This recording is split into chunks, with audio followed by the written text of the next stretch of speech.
OKOP. Karen attacks my service dog and then gets sweet justice. So, a little background. I'm a 35-year-old father of 2 boys. I have PTSD due to some time overseas, and I have the physical and mental scars to prove it. I have an amazing and understandable wife, as well as my 2 wonderful kids. Jay is my youngest son, and he has autism, and we actually share a special bond because some of the things that set him off also put my teeth on edge. Huh. That's actually kind of cute. A sweet little yeah. bond, unique bond. PTSD and autism. Who would know? Such a great pair. And of course, Spike, my English bulldog, is my service dog. He's wonderful and uninterested in anything he can't eat. And he's actually very in tune with both Jay and Mai's emotions and will provide a distraction when we both get overwhelmed. Basically, oh, you're stressed? Here's my butt you can scratch and you'll feel better. I'll get attention. It's a win-win. So fun little family We love dynamic. dogs. We love dogs. We love dogs over here at OKFE. We're dog people. So, the story. My family recently moved to Texas, and because we now live very close to an amusement park, we ended up getting memberships. And shout out to this park for being amazing when it comes to special needs. This particular park in Arlington, Texas actually has a special program for autistic people.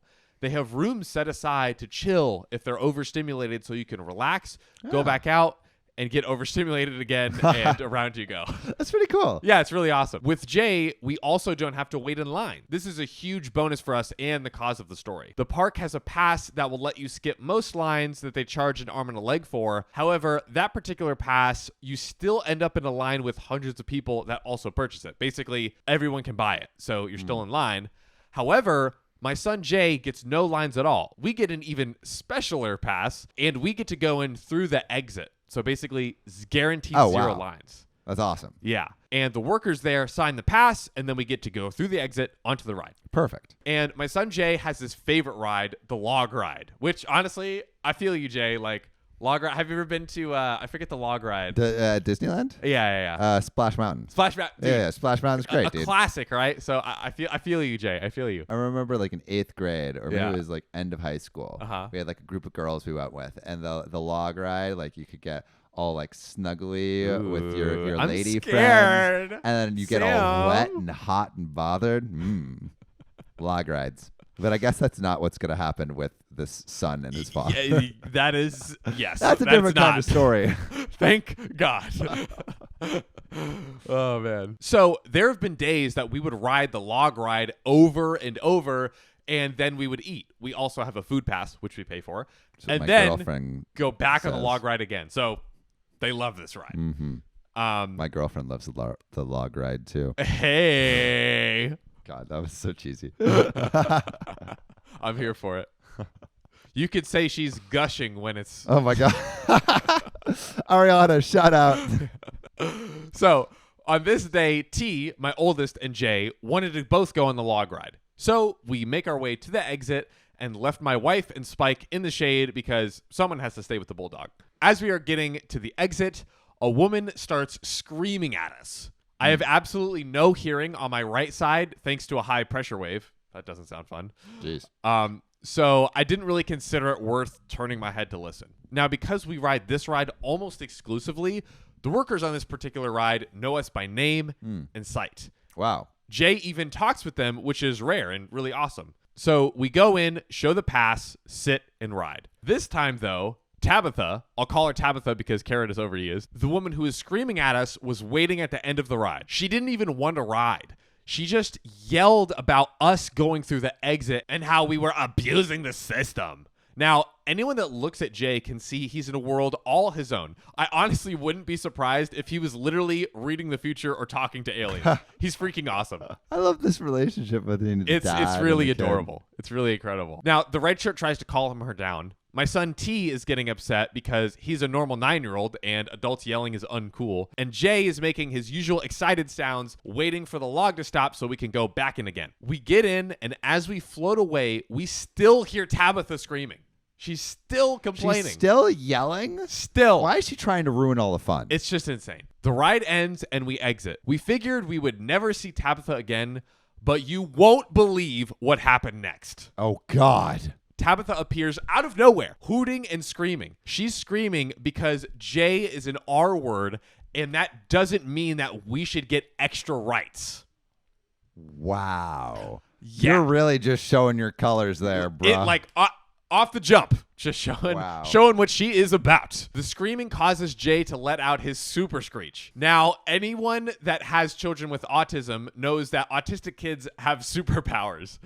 In Jay's case, it's a supersonic, ear-shattering screech that makes your eyes swim and makes it feel like there's things in your head moving that shouldn't be. Oh my God. Yeah, pretty. I'm imagining there's like this X-Men that's like Hawkman. Yeah, and like, yeah.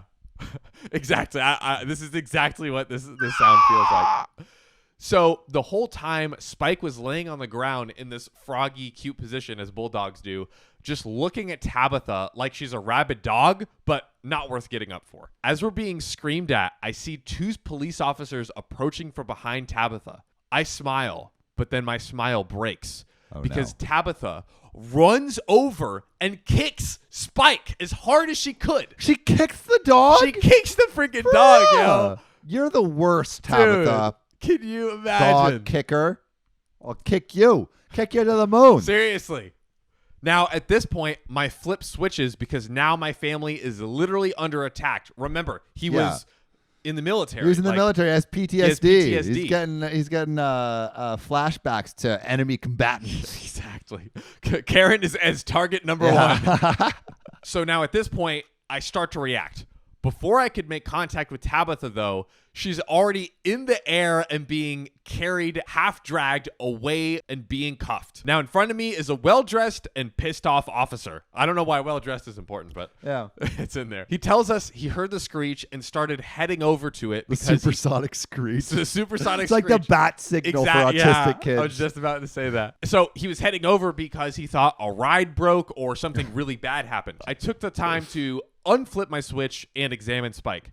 He's limping and crying, so I feel around his hips, and I feel that his hip is dislocated. No. Yes, she literally dislocated Tabitha, dude, come on. What are you doing? You can't just go around, like, especially little bulldogs. A little bulldog.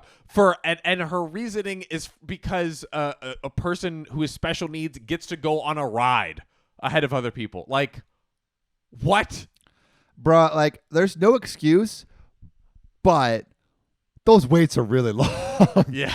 I'm imagining Tabitha's like waited like she's just like, she's like over steaming. there. It's like, I've been waiting 3 hours and here's this kid and his dog that just get in right away.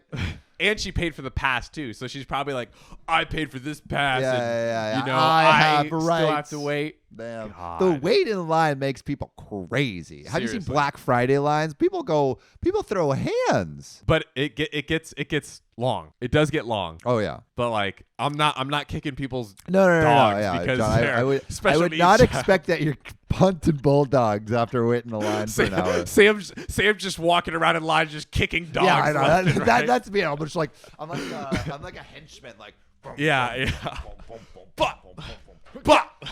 So at this point, I jokingly asked the officer to walk away and let me get some. So the police officer asked what happened, and we all explained what happened from A to Z. Here is what I told him. First, he asked if Spike is a service dog. I say yes. He smiles, but I'm not in a smiling mood, so it catches me off guard. So here's the thing. He explains that in Texas, intentionality to injure service dog is a felony. A felony? So not only injure, but intention to injure is a felony. Tabitha's about to go in the clink. It's over for Tabitha. So by the time the park security arrived and already issue a trespass order to Tabitha, the officers ask, do I want to press charges? I look at Spike, then look back and say, yes, I do. Bro. Tabitha and her tiny mouse-like husband start to freak out as Tabitha is loaded onto a golf cart, I'm assuming in handcuffs, and we hop in another golf cart and leave and go to the vet.